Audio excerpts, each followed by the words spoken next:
Secondes pour mélanger les produits entre eux. On ne peut pas attendre plus, sinon le sucre va durcir, on ne pourra pas mélanger. Voici l'un des secrets de fabrication des fameux berlingots nantais. On a chauffé le sucre à 150 degrés, on l'a versé immédiatement sur le marbre, donc il est très chaud et liquide, et on a immédiatement après versé l'arôme, là c'est de l'anis, et du colorant, de façon à colorer et parfumer notre masse de sucre. Redescendu à une centaine de degrés, il s'agit ensuite de satiner le sucre. On trouve ce geste-là chez tous les confiseurs. Quand on va à la fête foraine, quand on va au bord de la mer, vous trouvez toujours quelqu'un en train de fabriquer des bonbons ou des sucettes, toujours avec le même principe. Toujours en train de tirer du sucre ou de satiner du sucre. La préparation à température, il faut lancer la rouleuse à berlingots. Autre trésor de cette antre, elle date de 1907 mais demeure encore bien vaillante.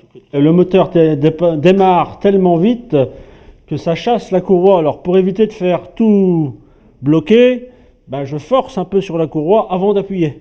Et là, on va y aller. Voilà. 7 variétés de berlingots existent, du cassis au café, du citron à l'orange. La maison Gauthier de Beauté reste la dernière à en fabriquer selon la méthode artisanale. C'est une tradition qui est liée à l'histoire de Nantes, de faire du berlingot. Ça fait référence à l'histoire de la Loire, bien sûr, puisque c'est la Loire qui nous a amené le sucre.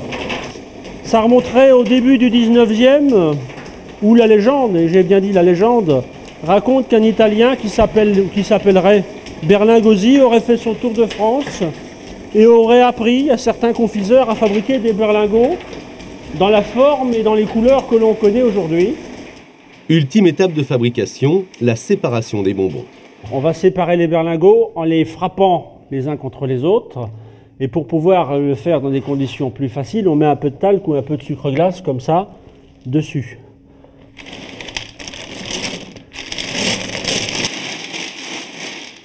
Tout le monde n'a pas la chance de faire des berlingots.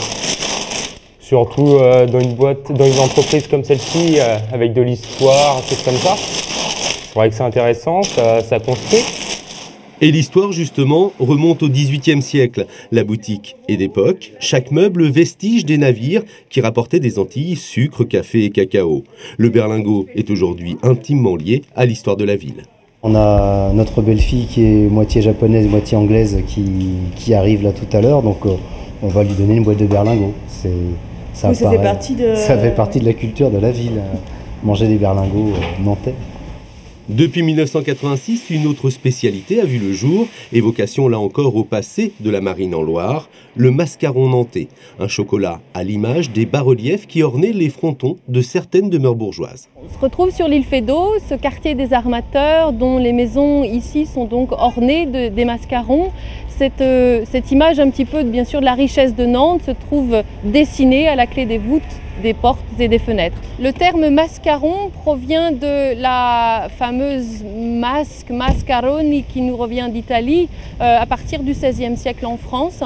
Et il sert beaucoup bien sûr à agrémenter les façades des grandes villes du royaume. Le mascaron nantais, un praliné de noisettes au chocolat, agrémenté d'un croustillant à base de biscuits et de nougatine et enrobé de chocolat noir. Le chocolat est bien mélangé avec le praliné. On va incorporer ce qui fait le côté croustillant du bonbon. Une petite recette secrète. C'est très fragile ce qu'on a mis, c'est très friable. Donc on mélange toujours ça à la main, de façon à pas trop concasser, trop émietter, ce qui fait le petit côté friand du chocolat. Le mélange est ensuite refroidi et découpé avant le nappage et l'emblème imprimé par décalcomanie. C'est une des références directes à l'histoire de la ville de Nantes, qui est liée à l'esclavage, qui est liée au développement économique et industriel de la ville, qui rejoint notre métier à travers l'industrie du sucre, l'industrie du cacao et l'industrie des belles choses. Berlingot et mascaron nantais, symbole de la ville ou comment conjuguer l'histoire avec gourmandise.